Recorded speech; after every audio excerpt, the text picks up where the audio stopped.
Fala pessoal, tá começando mais um BavaCast. Pra quem tava com saudade, nós voltamos e com um cenário novo. Estamos de cenário novo, algumas mudancinhas aqui. E estou com uma convidada muito especial hoje, mas antes de mostrar ela pra vocês, eu queria pedir pra vocês ativarem o sininho aqui, senão a Beta vai brigar comigo, pra quando chegar vídeo novo, como agora que a gente tá voltando, você receba essa notificação. E quem não segue a gente, já segue aqui o nosso canal, porque dá aquela força pra quando sair vídeo novo. E já compartilha com seus amigos aí, porque a convidada de hoje, tenho certeza que todo mundo aqui precisaria de um bate-papo com ela. E eu vou deixar ela mesma se apresentar pra vocês. Mas antes disso, Beta, solta a vinheta aí.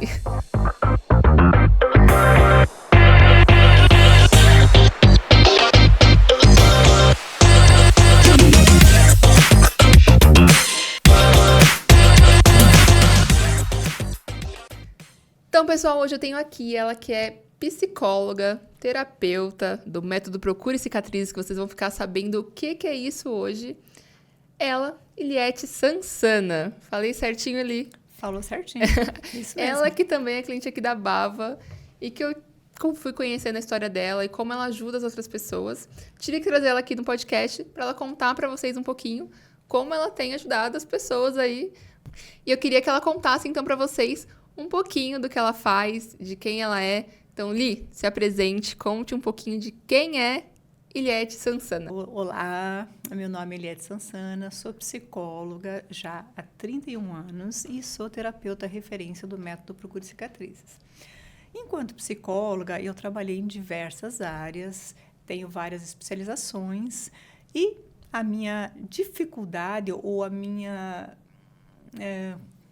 dificuldade ou a minha inquietude Sim. era demorar muito para ter efeitos, para ver o paciente melhorar. Sim. E então, quando eu conheci o método Procure Cicatrizes, que você trilha a raiz emocional do conflito, de cada conflito, e na primeira sessão você já chega naquele trauma que originou qualquer sintoma e você consegue ressignificar, a efetividade é gigantesca. Então, eu me apaixonei e hoje estou aí trabalhando basicamente com esse método. Gente, para quem não sabe, esse método Procure Cicatrizes, eu conheci ele também há um tempinho atrás com uma outra cliente nossa que também virá por aqui para contar também a parte dela, que ali, eu converso com ela, ela foca bastante também no masculino, né? Que ela atende bastante o homem.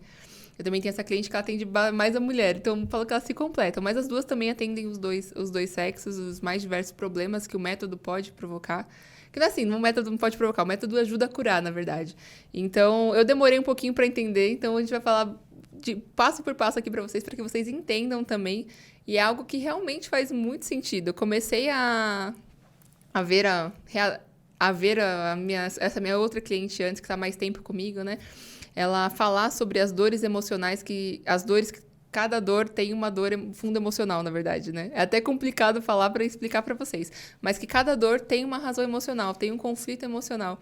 Então, eu brinco com ela, minha cliente fala assim, gente, eu tô com gripe. Ela vem, mas você ficou longe de alguma coisa tal tempo, e tenta encontrar essa razão mesmo, para eu ter, sei lá, tido essa dor nas costas, dor no ombro. E isso acaba fazendo muito sentido com os acontecimentos que tem na minha vida também. Então, eu queria pra gente mostrar para quem tá em casa, para entender sobre esse método, né, do método Procure Cicatrizes. Como a gente faz para encontrar, sei lá, razão emocional? Se chegar para você e falar assim, Li, tô com uma dor no ombro a vida inteira, assim, não melhora nunca. Então, eu vou te explicar um pouquinho sobre essa questão de doença. Nós não entendemos doença. Sim. Nós entendemos... A doença é para a medicina convencional. Nós entendemos tudo sintoma. Sim. E o que é esse sintoma? Sintoma é uma dor. É uma dor que nós não olhamos para ela e o organismo mostra, através desse sintoma, mas ele é um programa biológico de sobrevivência. Sim. Então, você teve um trauma lá atrás, você não conseguiu lidar com ele, aquela energia ficou represada lá atrás e você seguiu a vida. Quando acontece de você vivenciar um acontecimento semelhante, esse acontecimento deflagra o sintoma, né? que chamam as doenças. Então, e a partir do estudo das leis biológicas, da nova medicina germânica, da epigenética, da psicologia positiva, nós conseguimos ver o todo, né? Então, a germânica, o que diz a medicina germânica? Nós nascemos, né? Nós começamos a ser formada por folículos embrionários. E cada folículo embrionário, ele é afetado por um tipo de conflito. Então, quando você vem dizer assim, eu tenho dores, né? Dores no corpo, dores no aparelho locomotor. O que faz parte do aparelho locomotor? São ossos, músculos, tendões, articulações, sim, né? Então, tudo que se relaciona ao aparelho locomotor, ele foi fragilizado pelos conflitos de desvalorização. Então, quando você tem dores, né, você já procura conflitos na história do paciente que foram desvalorizações que ele teve no decorrer da história dele. Sim. A partir do momento do início do sintoma, nós conseguimos datar mais ou menos, né?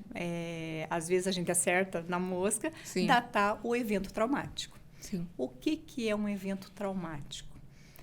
Nós diferenciamos um pouco o evento traumático biológico e o evento traumático psicológico. O evento traumático psicológico seria um evento mais simples, mais leve. Então, ele não vai causar uma doença profunda, um sintoma, sim, mais sério.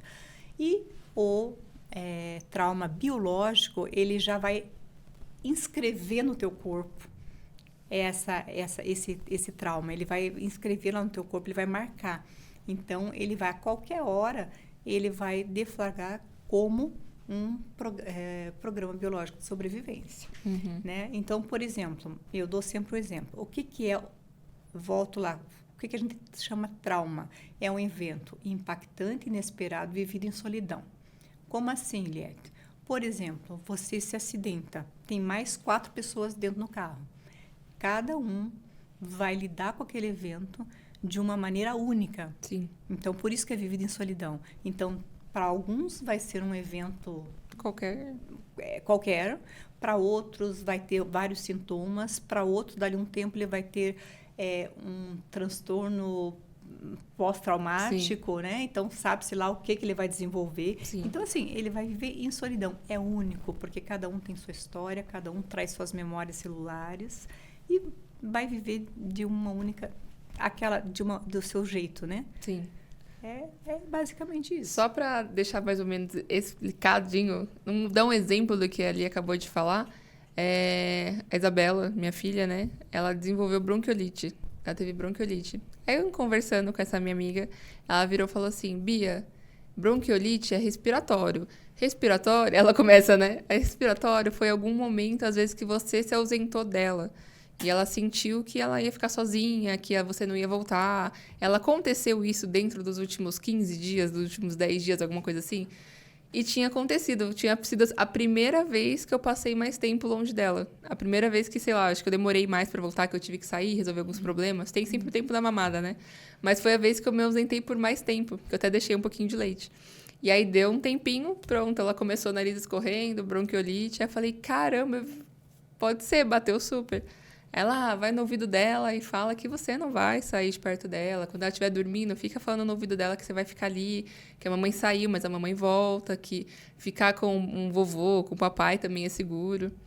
E aí, desde então, até agora ela não chegou a tão grave quanto uma bronquiolite, né? Mas aí outras coisas foram acontecendo e sempre ela fala, sempre realmente tem um evento próximo que pode ser a causa emocional do problema, né? É a raiz emocional. Tudo que se realiza, tudo que se refere aos órgãos vitais, né? Sim. São conflitos de muito medo. Então, por exemplo, assim, medo de morte. Por que as pessoas, com essa nossa pandemia que nós vivemos, aí as pessoas tiveram muito medo de morrer? Sim. Então, elas tiveram muitos problemas pulmonares após a doença, Sim. ou às vezes algumas que nem pegaram o vírus, vamos dizer assim, né, desenvolveram algumas questões relacionadas ao pulmão. Então, o pulmão realmente é aquele medo de morte, eu não consigo respirar. Ai, Então, Jesus, eu morro de medo de morrer. É um dos maiores medos. Medo de morrer e medo de perder quem eu amo. Acho que são os piores. então, uma das questões de perder, né, de separação que nós falamos, é um outro tecido que fragiliza o tecido ectoderma, que dá origem ao quê? À pele e aos anexos. Sim. Então, por que também depois de pandemia tantas pessoas perderam cabelo? É Né? verdade, começou uma crise que todo mundo falava até que era por causa da própria doença, que você começa a cair cabelo mais. Minha prima mesmo teve, aí começou a ter uma queda de cabelo monstruosa. Pois é, mas como nós entendemos que para tudo tem uma raiz emocional, então essa fase as pessoas perderam muito seus entes queridos. Sim. E as que não perderam ficaram com muito medo de perder. Sim. Então, é como a criança quando ela é pequenininha. Sim.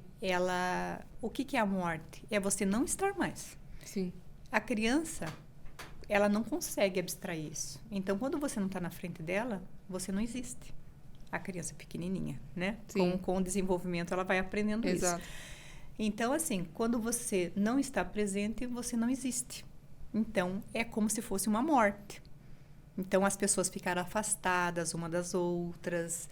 Então, emocionalmente, uma coisa piorou a outra, vamos Sim. dizer assim. Então, as pessoas começaram a perder cabelo, ter insônia, né? Ter vários sintomas que não estavam diretamente ligados ao vírus, mas à questão emocional. Sim. Né? É pergunta de leigo aqui mesmo, de quem às vezes está em casa se perguntando também.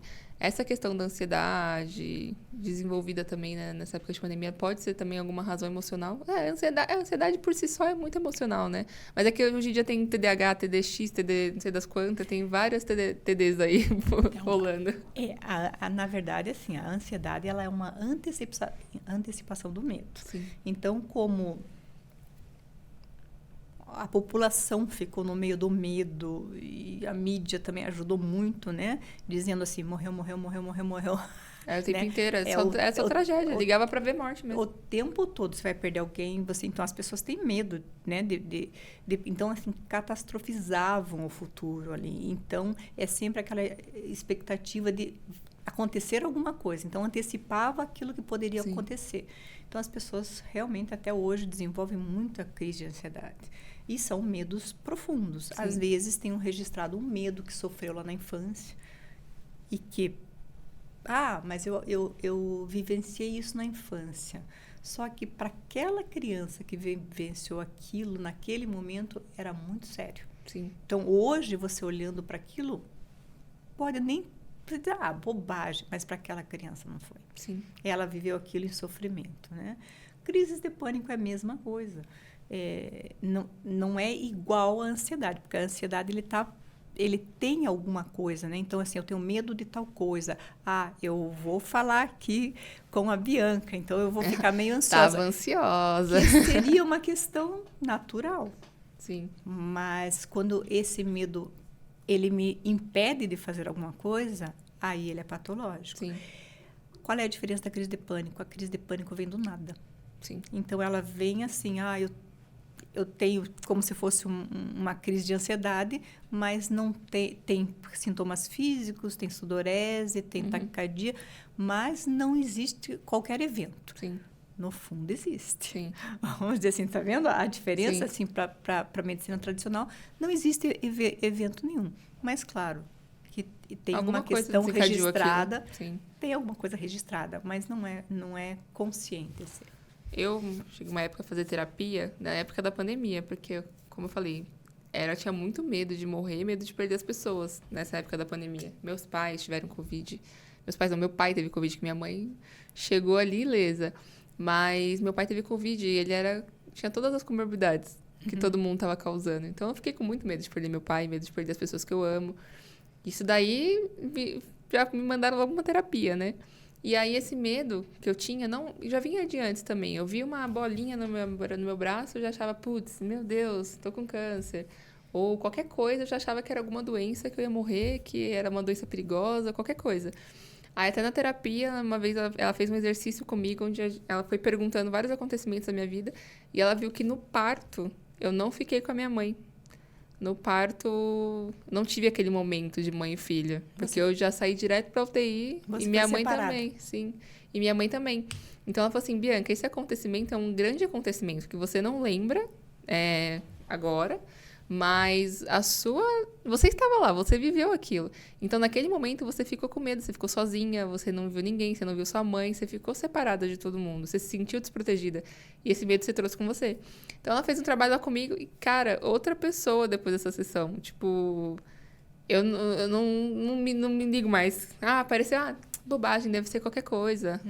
Continuo me cuidando. Claro que eu ainda tenho esse receio. Vou me cuidar atrás. Mas não é louca igual. Meu marido brinca, ele fala que se saísse na TV que a Covid dava dor no pé, no dia seguinte eu estaria com a dor no pé. Então, o que eu falo do medo? Que, por exemplo, assim, ansiedade, crise de pânico, várias doenças têm origem ao medo. O medo é a emoção mais primitiva que existe. Nós precisamos do medo, nós chegamos até aqui, a humanidade chegou até aqui por causa do medo. É uma questão de sobrevivência. Sim. Só que quando o medo, como eu disse, paralisa, ele precisa ser tratado, né? Precisa ver o porquê que está paralisando. O que aconteceu nessa época especificamente?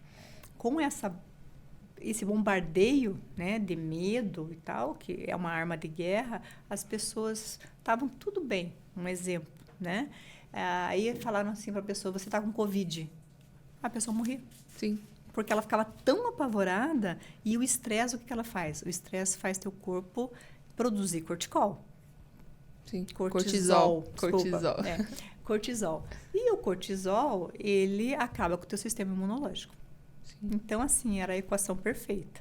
Medo, medo, medo, cortisol, cortisol, cortisol, acabou com o teu sistema imunológico, qualquer coisinha, não precisava, né? Você morria. Nossa, eu tinha muito, muito medo. Mas me fez muito bem essa terapia. Então, conversando aqui agora, eu lembrei que realmente foi uma razão emocional que ela viu lá atrás, que eu vivi. Eu não lembro, mas eu vivi. Então, foi algo marcante. Sim, sim. Para aquela criança que ficou abandonada, até a gente fala de questões que oriundas, né, do isolamento, porque também teve essa questão do abandono, da desproteção e do isolamento. Sim. Então, isso pode acarretar várias para a vida situações inteira, que a gente nem entende, né? Muitos sintomas, né? Pode acarretar disso. Tanto que na terapia eu ficava até assim, aí ela falou assim, Bianca, que você tá com a mão nesse pescoço? Aí eu falei, que eu vi um caroço aqui. Ela falou assim, para, Bianca, pelo amor de Deus, você não tem nada. Aí que ela falou assim, não, vamos descobrir isso, não é possível. Aí começou e, graças a Deus, hoje uma nova pessoa. Sim, e depois que a gente consegue fazer essa leitura biológica e procurar a raiz emocional pelos trilhos certos, é muito rápido, ela é muito efetiva. Por quê? Porque daí passa, após você descobrir a raiz emocional, você consegue ressignificar isso. Como, Eliette? Você vai ressignificar mudando a lente disso. Como é que você muda a lente? A gente fala assim que é por uma experiência somatosensorial. Sim. Né? Então, você sente no corpo. Quando você lembra daquele evento que às vezes está lá bem recalcadinho, geralmente a pessoa sente a dor, a pessoa tem sudorese, a pessoa tem taquicardia, a pessoa trava o pescoço. Então, assim, a gente vê assim, só pela fisionomia da pessoa que a gente está no evento certo. Sim. Não, e eu vou pedir para ela comentar aqui que ela mandou, quando a gente começou o trabalho de marketing com ela mandou vários depoimentos de pacientes que ela atende, que foram bem-sucedidas, né? E estavam agradecendo ela ali pela sessão. E ela mandou um que é uma moça que ela emagreceu depois da sessão com a Li, que ela emagreceu depois que descobriram a razão emocional do fato dela nunca ter conseguido emagrecer antes, né? Conta um pouquinho desse caso pra gente. Porque eu acho que muitas pessoas gostariam, né? Eu acho que eu tenho um pouquinho de compulsão alimentar. Quando eu fico ansiosa, eu desconto no chocolate, não dá. Mas conta pra gente. Então, o emagrecimento é uma questão interessante, porque você tem que tratar a causa emocional. Sem isso, não adianta. Você pode malhar um monte, você pode fazer a dieta mais milagrosa que existir, você não consegue emagrecer por causa do emocional. Essa paciente foi muito interessante porque ela não incomodava tanto o sobrepeso, mas ela tinha uma barriga muito saliente. E como eu atendo online, e eu perguntava assim, mas me descreva a tua barriga. Porque só essa parte de cima, né, essa parte superior, não dá para ter noção de como é que era o formato da barriga dela. E ela foi me descrevendo, e daí, de repente, eu falei assim, mas a tua barriga parece de grávida? Ela falou assim, sim, parece de grávida. Era uma barriga dura e protuberante. Então, ela não tinha aquela questão, parece, de gordura, assim, né? Ela parecia uma gestação. E quando eu fui pesquisar, quando eu fui buscar a raiz emocional, foi lindo. Porque essa pessoa, ela teve uma filha especial. E essa filha especial, ela sabia, desde a primeira ecografia, que a criança era especial. A criança não iria sobreviver. E ela optou por ter essa criança e por cuidar dessa criança. Então, por 1 ano e 6 meses, ela esqueceu da vida para cuidar dessa criança. E os médicos sempre diziam assim, não, ela não vai sobreviver, sempre, né? Sim. E essa criança morreu no colo da mãe com 1 ano e 6 meses, com o mesmo peso que ela engordou. Então, o que a gente percebeu? Que essa mãe não conseguia fazer o luto dessa criança. Sim. Então, ela engordou essa criança. Ela ficou gestando essa criança. Então, quando nós fizemos essa ressignificação, quando ela elaborou esse luto, em 10 dias, alguma coisa assim, agora não me lembro exatamente os dias. Eu sei que ela mandou a foto que ela perdeu 12 centímetros, né? Só da circunferência abdominal. Então, é uma coisa incrível, assim, que às vezes nem nós que atendemos, nós temos ideia, porque é a história de cada um, né? Então, não existe fórmula pronta. Existe um método. Exatamente. Agora, eu respeito com o tempo e com a história de cada um, né? A gente respeita muito isso. Show. Eu queria que você me contasse agora, ali, como é que foi seu início na carreira de psicologia? Por que você escolheu essa carreira, esse caminho para trilhar aí na psicologia? Olha, eu fui escolhida. Eu acabei fazendo psicologia como uma opção para fazer fisioterapia, né? Mas depois eu me apaixonei e tinha que ser isso. Então, eu sempre gostei de cuidar das pessoas. E quando entendi que é a cabeça que manda no resto, eu disse assim, para que eu vou tratar o corpo? Tanto que eu demorei 28, para achar um método que trabalhasse com a pessoa integralmente. Sim. O que é isso? Trabalha com corpo, mente e psique.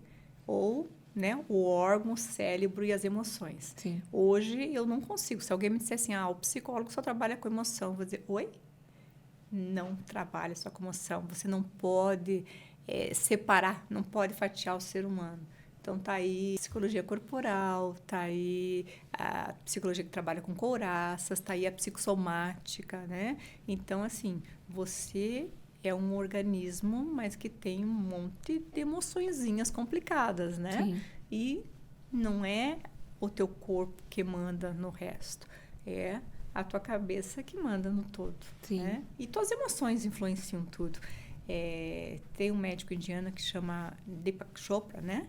Que ele diz assim, que o ser humano é o único animal que sabe como é que vai estar amanhã, entendendo o que está acontecendo hoje. Então, as células bisbilhotam o tempo todo os pensamentos. Ele fala assim, eu acho muito legal isso que ele fala. Legal, bacana. E por que você escolheu seguir mais pro lado masculino, atender mais os homens? Como chegou? Também me chegou, né? Também, assim, meu mundo é muito azul. Eu sou de uma família de mulheres e eu sempre fui um pouco diferente. Eu nunca gostei dos mimimis, né? Então, assim, pratiquei um esporte mais masculino, casei com um homem, mais homem do que eu, né? E tive 2 filhos homens. E eu me formei, eu atendia todos os públicos, trabalhava muito com crianças, então eu trabalhei na organização, fiz uma especialização, trabalhei com educação especial, fiz outra especialização, trabalhei com a drogadição, fiz outra especialização. Então eu fui sempre estudando muito sobre aquele público. E eu acabei passando num concurso que atendo homens, que atendo adolescentes do sexo masculino e trabalho com homens.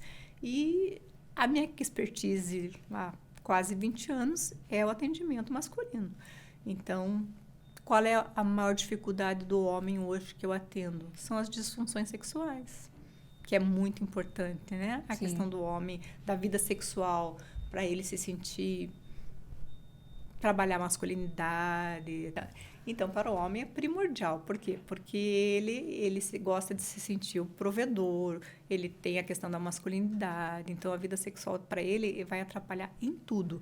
Tanto no trabalho, no desenvolvimento, na ação, na busca, né? Na energia de busca. Até mesmo para procurar ajuda. Eu acho que chegou nesse ponto, é o ponto que eles falam, opa, não, agora eu tenho que procurar ajuda. Se fosse qualquer outro motivo, que nem nós mulheres, se você tem qualquer outro problema do dia a dia, a gente já vai buscar um pouco de ajuda. Agora, o homem não. Acho que ele só vai procurar se chegar nesse ponto aí. Ele é um ponto que incomoda muito e também ele reluta muito, porque às vezes ele tem vergonha de procurar. Sim, mas também. quando a coisa fica feia, ele procura. E às vezes, o que me procura muito são as esposas, né? Porque assim, sabe que ele pode ser ajudado.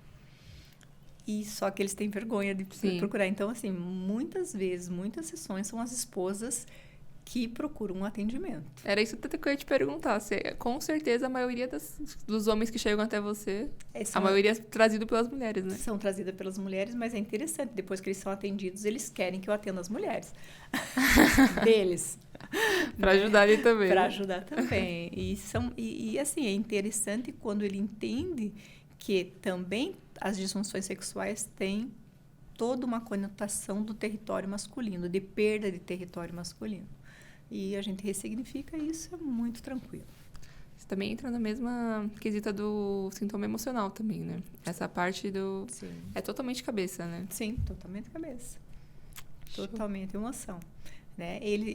É que é uma coisa que não é assim, aconteceu isso comigo, eu tô com essa disfunção. Não, é o decorrer da vida.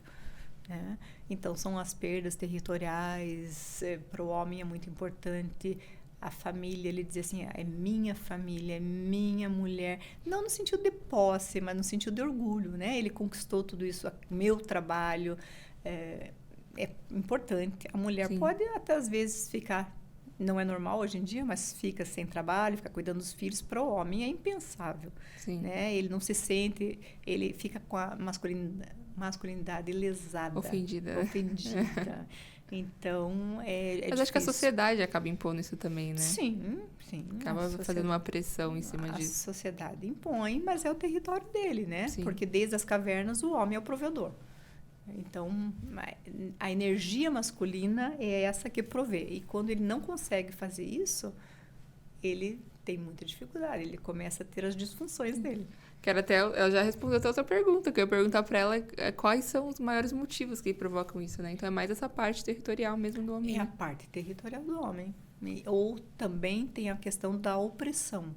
Por exemplo, aquele homem que ele é muito oprimido no desenvolvimento dele. Às vezes, casa também com uma mulher muito mandona, né? E ele acaba baixando a cabeça, vamos dizer assim, né? Sim. Então, ele também está tendo a masculinidade ferida, ele está perdendo o território masculino dele, isso interfere. Teve até uma vez que ela falou que a mulher levou o marido para poder tratar com a Li, e junto eles conversando descobriu que às vezes o problema era a mulher mesmo, né? Que estava fazendo uma pressãozinha absurda ali. Sim. É interessante eu contar um caso aqui muito interessante. Por exemplo, assim, a mulher marcou uma sessão comigo porque disse que o marido estava muito gordinho. Tá bom, né? A gente sempre trata muito, né, essa questão da obesidade e tal. E quando eu falei, no que eu posso te ajudar? Porque foi a mulher que marcou. Ele falou assim, eu não aguento mais. Eu não aguento mais essa relação. Ele não falou nada. A obesidade era o que menos incomodava ele. Sim. Porque, assim, era a relação realmente que estava desgastada. Por quê? Porque ele não conseguia mais ser o provedor. Sim. E isso estava atrapalhando demais a vida dele. Então, era a mulher que marcava a sessão, era a mulher que pagava as contas, era a mulher que definia tudo. E ele estava se sentindo muito oprimido, muito oprimido. Sim. Então, a questão da obesidade dele era secundário, né? Sim. Apesar que a obesidade também é uma questão de proteção, né? Sim.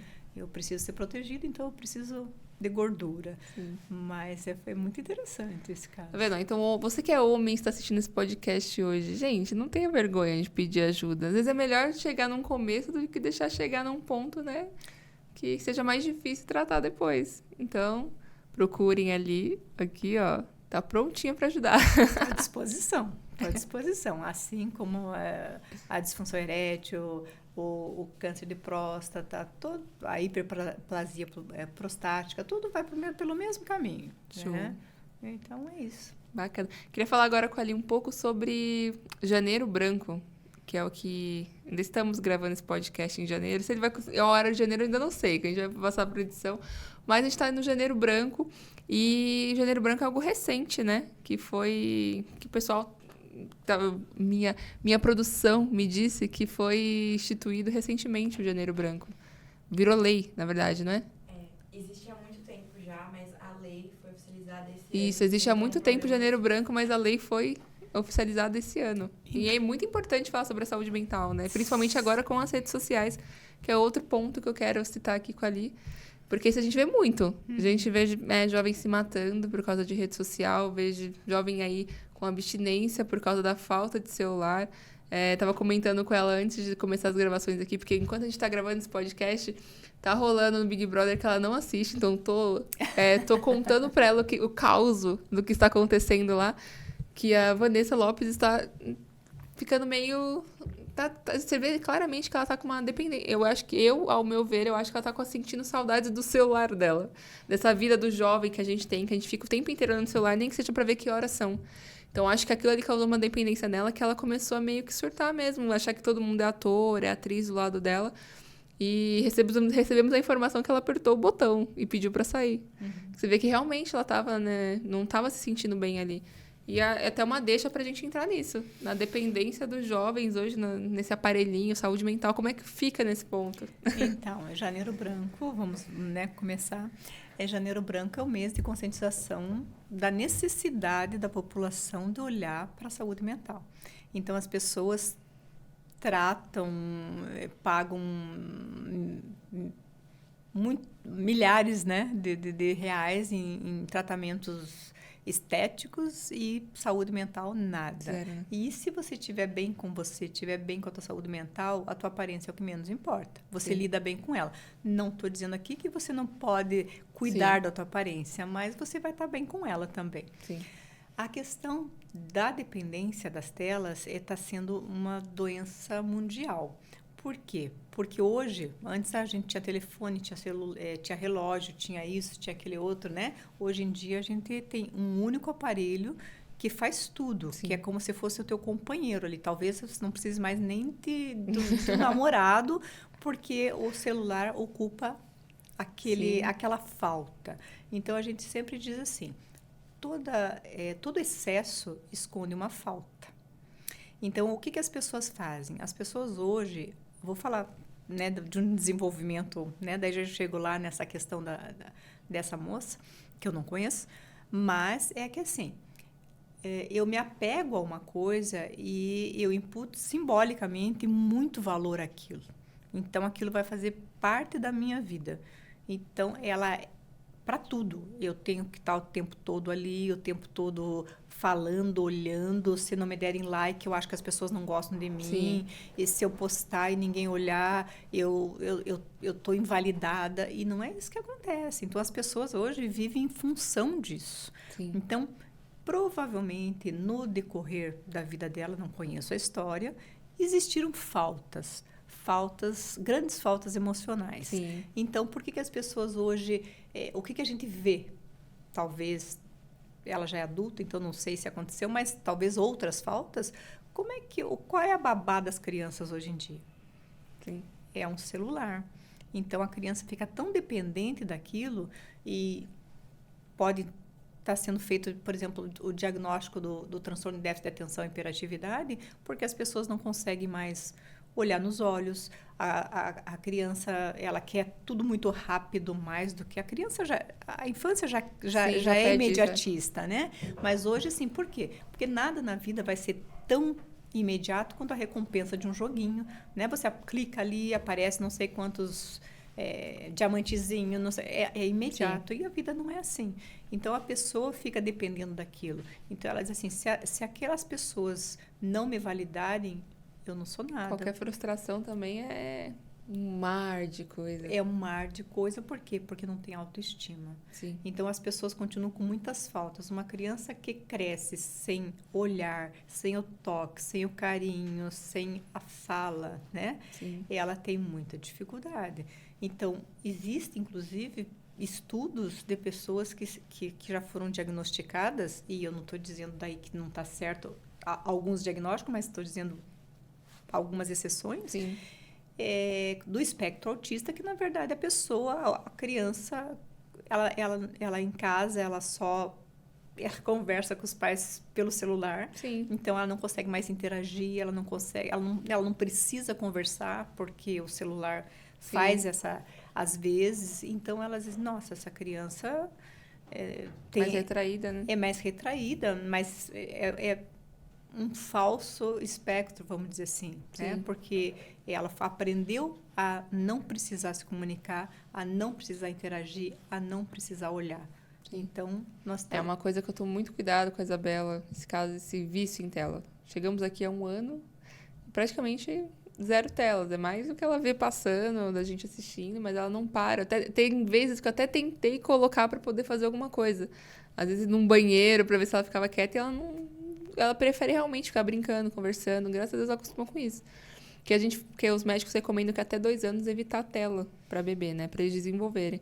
E sei lá se isso ajudou ou não, mas ela desenvolveu super bem. Andou com 10 meses e fala que é uma beleza. Mas eu acho que realmente a gente tem que incentivar isso. Porque a gente chega num lugar onde tem várias crianças, você não vê elas brincando mais. Elas querem brincar, mas pelo joguinho. Então elas combinam, até para os meus sobrinhos. Eles vê um monte de criança junto, eles ligam o celular e começam a jogar junto. Fala, gente, vocês estão juntos, mas não estão. Vamos brincar, vou chutar uma bola, vai brigar, bate um no outro. É isso mesmo, eles não estão juntos. É como a droga, por exemplo, assim. Sim. Falando um pouco, né, da drogadição. A drogadição é uma coisa, vamos dizer assim, em grupo, mas é super individualista aquilo Sim. ali, né? Porque cada um está preocupado consigo. E esses jogos eletrônicos é a mesma coisa, cada um tá ali. Então, assim, seu amigo tá do lado, ok. Seu amigo não tá, nem percebe que o amigo já saiu. Eu falo, vocês falam pro meu sobrinho, vai fazer alguma outra coisa, sai do celular. Ele sai do celular e fala, e agora, o que eu faço? Uhum. Gente, tanta coisa você pode fazer e agora o que você faz? Eu brincava, eu fingia que essa garrafa aqui era um bolo, ia vender, fazia um cheque, inventava qualquer coisa para poder passar o tempo.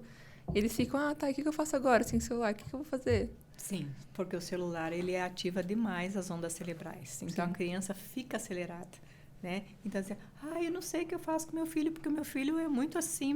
Primeiro que criança normal é super ativa. Sim. Não estou dizendo hiper, eu estou dizendo super ativa.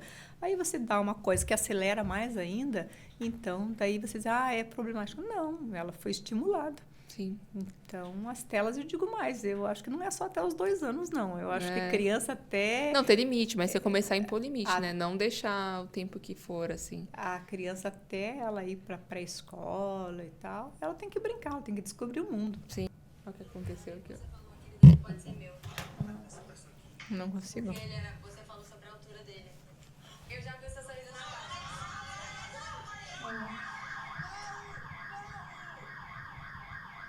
Ela foi nada, eu não tinha ouvido o áudio. Ela tá falando nada com nada. Ela achou que... A altura. Ela achou que alguém tava mentindo pra ela, ela foi lá, levantou e saiu. Porque ela começou a achar que tava todo mundo contra ela. Começou a ver um monte de coisa. Porque não consegue mais se relacionar, né? Então ela fica nesse olhar pra ela. Então, assim, aquela busca da validação o tempo todo. Sim. Então, like. Na tua relação corpo a corpo, as pessoas não dizem Exata- joinha, né? Não, exatamente. Ali ela também passa por uma geração que eu falo dos TikTokers, né? Que eles tem muito hate também vindo. A exposição traz muito hate. As pessoas... O que eu falo? Gente, se você... Vou até aproveitar e deixar um recado aqui, que eu sempre não entendo. Se você chegaria na foto da sua irmã e falaria, nossa, como você tá gorda. Ou na foto da tua prima, alguém que você conhece, falando assim, nossa, como tá magra, tá feia. Ou, ai, ela não combina com esse cara. Você não faria isso com alguém que você conhece. Por que você vai chegar em uma pessoa só porque ela é famosa, você vai lá e vai soltar o que você bem entende? Não é porque a pessoa é famosa que você tem o direito de colocar o que você bem entende. Ou que você não conhece a pessoa, você quer julgar a vida dela. Tudo bem que é uma exposição, ela tá se expondo na internet, mas não pra isso, né? Então, eu não consigo entender. Se você não faz isso com o próximo, não vá fazer com o próximo que você ama, que você considera, não faz com as outras pessoas. Simples. Então, por que existem tantos problemas emocionais com esse meio, né? São figuras públicas. Eles têm a vida pública dele, pela música, pelo teatro e tal, enfim. E os haters adoram isso, né? Porque, assim, realmente... Mas se fosse trabalhadas as questões, se eles fizessem terapia, vamos dizer assim, tá? Tudo bem, ele não gosta de mim. Tudo bem. Exato. Né? Não, mas é que eu te falo, cada vez mais as pessoas estão precisando mais de terapia por causa dessas pessoas também que não têm o menor noção, não têm o menor filtro pra... Sim, mas veja, todos nós, por exemplo, tem paciente que me adora, tem paciente que diz, não gostei muito, né? Sim. Por quê? Cada um é um, então eu tenho... Mas daí ele chegar nas suas redes sociais, por exemplo, falar do teu corpo. Falar, sei lá, te xingar horrores. É complicado. Não sei, acho que eu não teria esse senso. Por mais que eu não goste da pessoa, eu não chegaria a expor ela em público assim.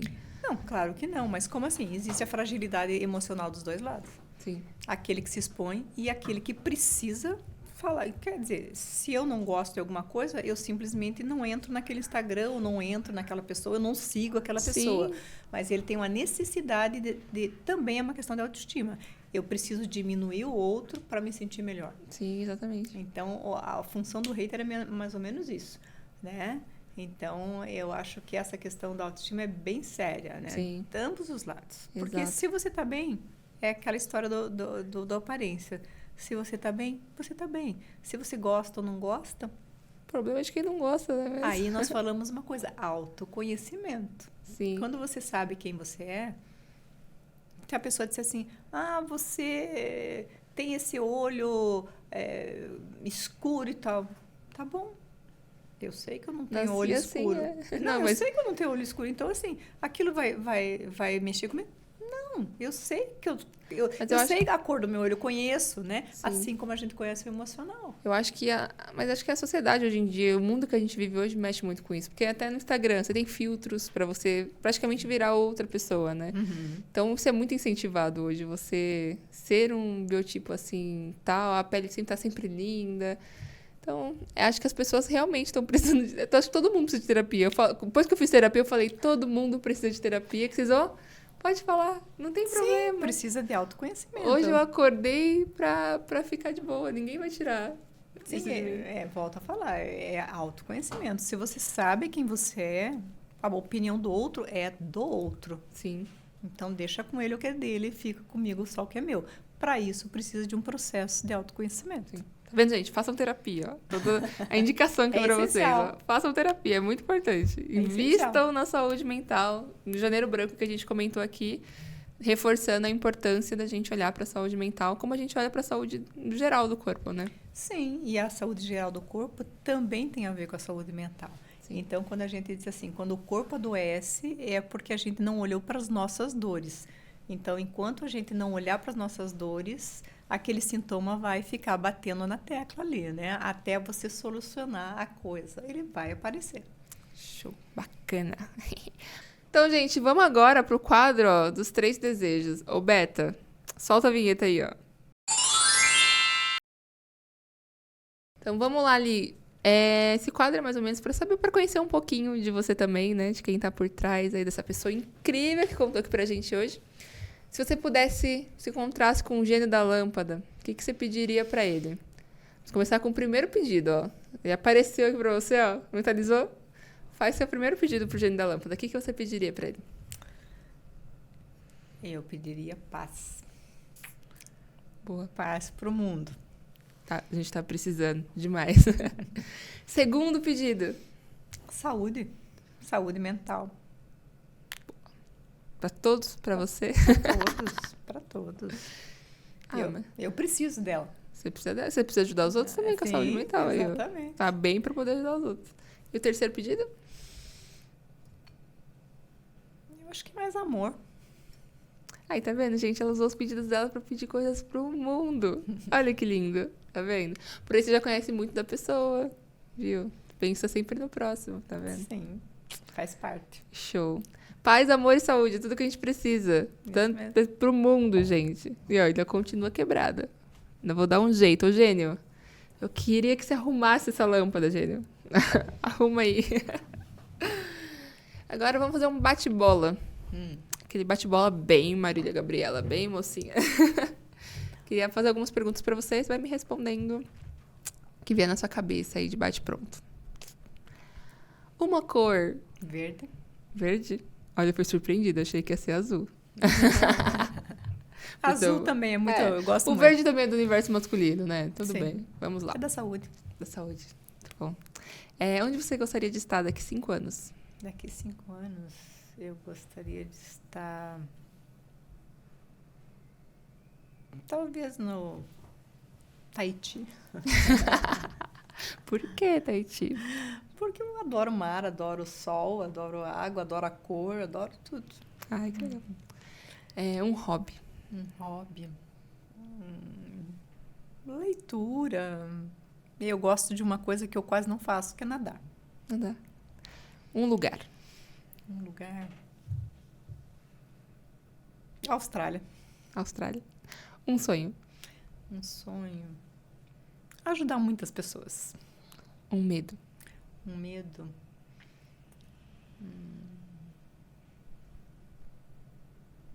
De não poder fazer aquilo que eu gosto. Que é...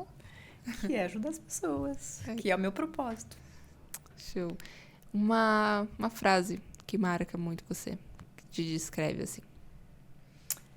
Eu gosto muito de uma frase bem batida de Jung, que ele diz assim que a gente pode dominar todas as técnicas, todos os estudos, mas quando a gente estiver na frente de um ser humano, nós devemos ser só outro ser humano. E uma frase famosa aqui do nosso quadro, uma frase para colocar na sua lápide. Vai escrever alguma coisa lá. Você escreveria o quê? Sei lá. Eu acho que depois que eu morrer, as pessoas que se preocupem Em colocar alguma em frase. colocar aquilo que eu simbolizei para elas. Importante é... Se chorei ou se sorri, o importante é que emoções eu vivi, ó. Exatamente, até pode ser essa. Pode ser. Muito Vamos escolher essa, então. essa. Show. E eu queria, ali, então, deixar esse espaço aqui para você contar pro pessoal como eles fazem para marcar com você uma consulta, uma terapia, um MPC, que é o método Procure Cicatrizes que a gente conversou aqui. E se despedir do pessoal. Então, pode falar com eles lá, ó. Então é assim, pessoal. Se vocês quiserem trabalhar o seu autoconhecimento ou suas disfunções, seus relacionamentos, pode me procurar. Eu tenho o Instagram, que é @ilietes, com S no final. Lá você pode entrar para marcar consulta, você fala comigo direto no WhatsApp pelo meu Instagram. Eu estou à disposição e atendo não só homens, mas mulheres, adolescentes, qualquer público.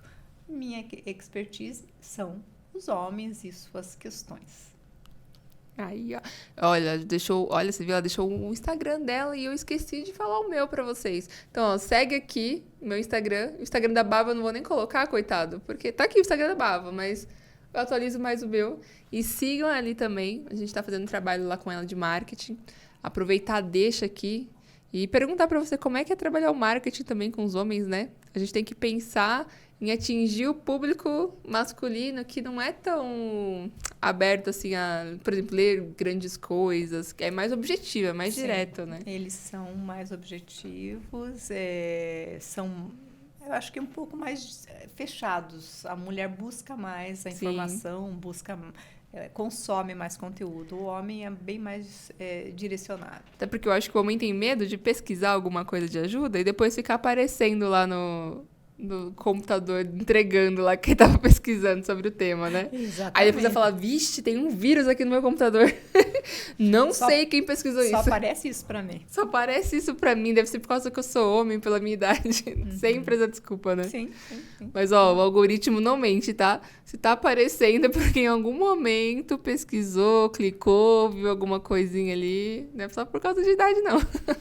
Não, e eu acho que hoje as questões, elas estão cada vez mais precoces, né? Eu já atendi garotos de 23 anos com disfunção erétil. Então, assim, até pelo consumo de pornografia e tal, realmente a coisa está cada vez mais precoce, infelizmente. Ó, então se você quer saber mais sobre isso, você vai lá, segue ela no Instagram, em @ilhetes, porque a gente vai postar muito conteúdo lá de vídeo, inclusive desse dia aqui. E você vai poder saber mais como ela pode te ajudar e se ajudar também, né? Então segue lá, segue aqui. E obrigada ali. Ela que veio, gente, nem conversamos muito sobre isso, mas ela veio de Curitiba, direto aqui pro podcast. Estou muito feliz de ter te recebido. Eu agradeço. Ter te conhecido pessoalmente. A primeira vez que a gente fez a reunião, já senti, falei pra ela, uma energia muito boa. É uma pessoa muito especial, de verdade. Obrigada. E obrigada por ter vindo. Obrigada pelo seu tempo. São seus olhos. Eu só enxergo no outro aquilo que eu tenho dentro de mim. Ai, ah lá, tá vendo, gente? Que bonitinha. Faz o quê? É muito especial essa garota. Então, sigam, acompanhem, porque você só tem a ganhar tendo uma pessoa com um coração desse por perto. Então é isso, gente. Beijo. Despedi lá, ó. Até o próximo Bavacast.